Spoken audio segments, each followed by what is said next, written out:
नमस्कार. दिलखुलासमध्ये आपल्या सगळ्यांचं मनापासून स्वागत. आज आपल्याबरोबर बोलण्यासाठी अशी एक अभिनेत्री आली आहे की जिला एक अतिशय प्रगल्भ प्रतिभासंपन्न असा वारसा आहे.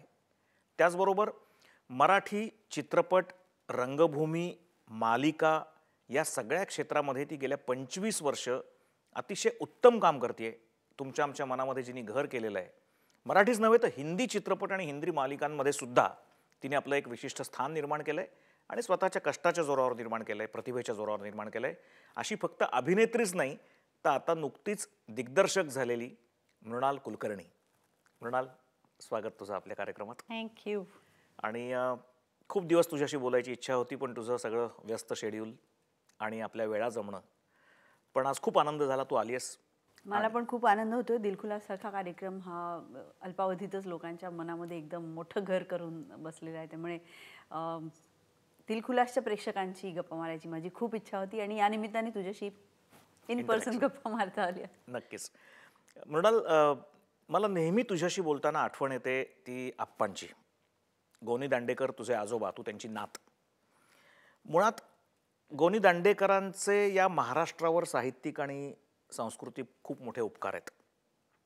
त्यांनी जे साहित्य विश्व महाराष्ट्राला दिलं, त्यांचं जे अफाट काम या साहित्याच्या क्षेत्रात आहे, तो वारसा तू लहानपणापासून अनुभवलेला आहेस. आणि तुझ्यामध्ये सुद्धा एक असा वेगळ्या प्रकारचा संपूर्णपणे, ज्याला आपण एक जेनेटिक ब्लेंड म्हणतो किंवा पारंपरिक वारसा म्हणतो, तो आलेला आहे. तुझी आई प्राध्यापक वीणादेव स्वतः साहित्यिक, उत्तम प्राध्यापिका. म्हणजे मी तर माझ्या कॉलेज डेजमध्ये त्यांना उत्तम अभिनेत्री म्हणून सुद्धा बघितलेलं आहे. आणि तुझे वडील डॉक्टर विजय देव हे अध्यापन क्षेत्रामधले, साहित्य क्षेत्रामधले, सर परशुराम भाऊ महाविद्यालयाचे माजी प्राचार्य. म्हणजे तुमच्या सगळ्या घरातच साहित्याचा आणि संस्कृतीचा सगळा वारसा. मला सांग, खरं तर मृणाल मला आठवतेय आमच्या कॉलेज डेजमधली ती प्राध्यापिका झाली असती. म्हणजे मला तुझं कॉलेजमधलं पहिलं नाटक आठवतंय, घोंटूल नावाचं, पुरुषोत्तम करंडकला केलेलं. तुला अभिनयाकडे यावंसं का वाटलं आणि कसं वाटलं? अगदी प्रामाणिकपणे सांगायचं तर मला काही अभिनयाकडे यावंसं वाटलं नाही. अभिनयाला कदाचित माझ्याकडे यावंसं वाटलं. कारण ज्या नाटकाचा तू उल्लेख करतो आहेस त्याच्या आधीच 10वीची मी परीक्षा दिल्यानंतरच माझी स्वामी मालिकेसाठी ऑडिशन झाली होती आणि मी घोंटूल ते नाटक झाल्या झाल्या लगेच आमच्या शूटिंगला सुरुवात झाली. खरं तर त्या काळामध्ये माझं 5वीपासून स्वप्न आहे मला ॲक्ट्रेस व्हायचं आहे वगैरे, असं काही काळ नव्हता तो. आणि मी ज्या घरामध्ये जन्मले वाढले ते घर साहित्यिकाचं घर होतं. तिथे वाचन संस्कृती होती आणि सर्व कला तिथे या ना त्या मार्गाने नांदत होत्या. आईवडील माझे थिएटर अकॅडमीशी संबंधित होते. मी गाणं शिकत होते, नृत्य शिकत होते, कलाछायामध्ये प्रभा मराठ्यांकडे, आणि वक्तृत्व स्पर्धा होत्या. म्हणजे हे सगळं एक नॉर्मल घरातली, आणि विशेषतः ज्या घरात मी जन्मले त्या घरातल्या मुलींनी हे केलंच असतं. त्यामुळे असं काही स्वप्न वगैरे बघायच्या आत तू अगदी खरं बोललास की मी प्राध्यापकच झाले असते. कारण दोघंही आईबाबा प्राध्यापक, आजोबा लेखक होते पण उत्तम व्याख्याते पण होते. त्यामुळे बोलण्याची आवड ही रक्तातच होती. त्यामुळे झालेही असते. नंतर मी मास्टर्स पण केलं साहित्य, इंग्लिश आणि मराठी साहित्य, लिटरेचर घेऊन. आणि त्या मार्गाला जायच्या आधी स्वामी हा भाग माझ्या आयुष्यामध्ये आला. आणि आपल्याला काय करायचं हे कळायच्या आतच मी माझ्या कुंडली योगामुळे असेल किंवा माहीत नाही कशामुळे मी जगभर पोहोचले आणि स्वामीतली रमा बनले. आणि मग मी विचार केला की मला काय करायचं आहे आयुष्यात. आणि मग एक मार्ग असा खुलाच झाला होता माझ्यापुढे. तरीही मी काही पूर्ण वेळ ते स्वीकारलं असं नाही. ते करायला मला खूप वर्ष जावी लागली. गमतीचा भाग असा की एका अशा घरात मी लग्न करून गेले की माझे सासरे हे मराठीतले एक प्रथित चरित्र अभिनेते आहेत, जयराम कुलकर्णी. आणि माझ्या सासूबाई डॉक्टर हेमा कुलकर्णी यांना या सगळ्याची भयंकर आवड. आणि माझा नवरा पण नाटकातला होता, रुचिर, आमचा चांगला मित्र.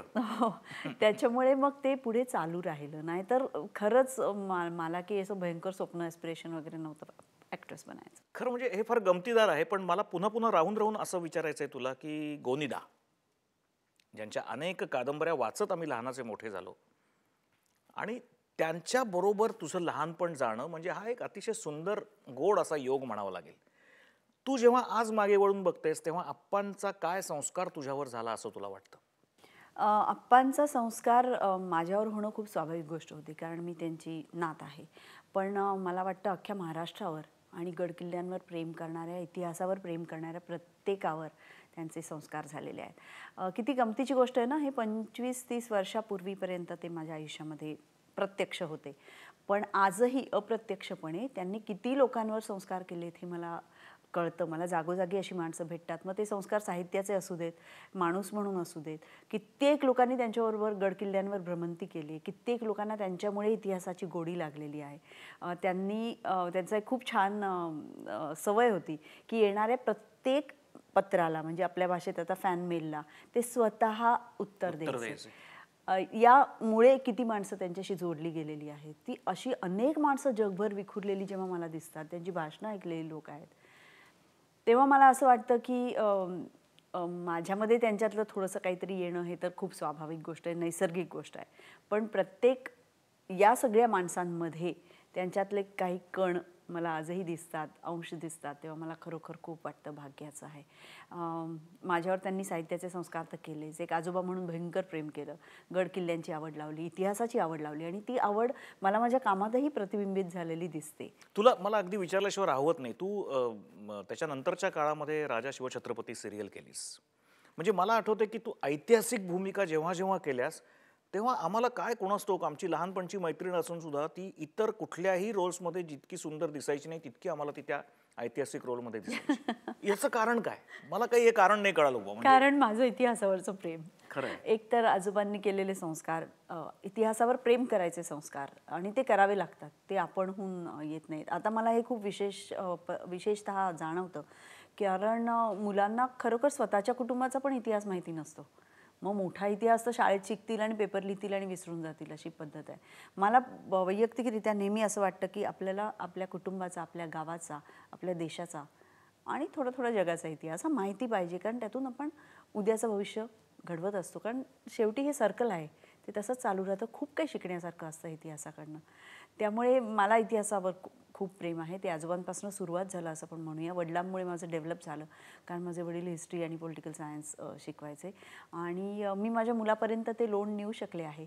आणि माझा आनंदाचा ठेवा असा आहे की माझ्या करिअरमध्ये या इतिहासाला खूप मोठं स्थान आहे, कारण स्वामीपासून सुरुवात झाली, तो पुण्यातल्या पेशव्यांचा एक इतिहासाचा भाग होता.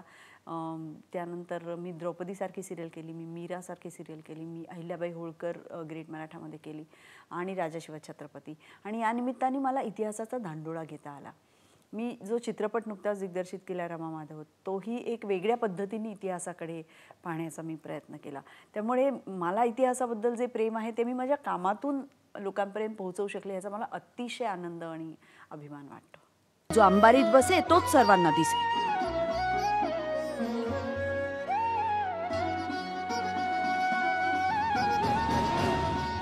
ज्या घरात आमच्या शब्दाला किंमत नाही, त्या घरात मी एक क्षणही राहा. मृणालच्या करिअरची सुरुवात जरी स्वामीनी झालेली असली तरी तिच्या डिरेक्टोरियल करिअरची सुद्धा सुरुवात, त्याच्या आधी तिने एक सिनेमा केला, प्रेम म्हणजे प्रेम म्हणजे प्रेम असतं, पण त्याच्यानंतर दुसरा सिनेमा रमा माधव केला, तो तिने त्याच कथेवर केला ज्यांनी तिच्या करिअरची सुरुवात झाली होती.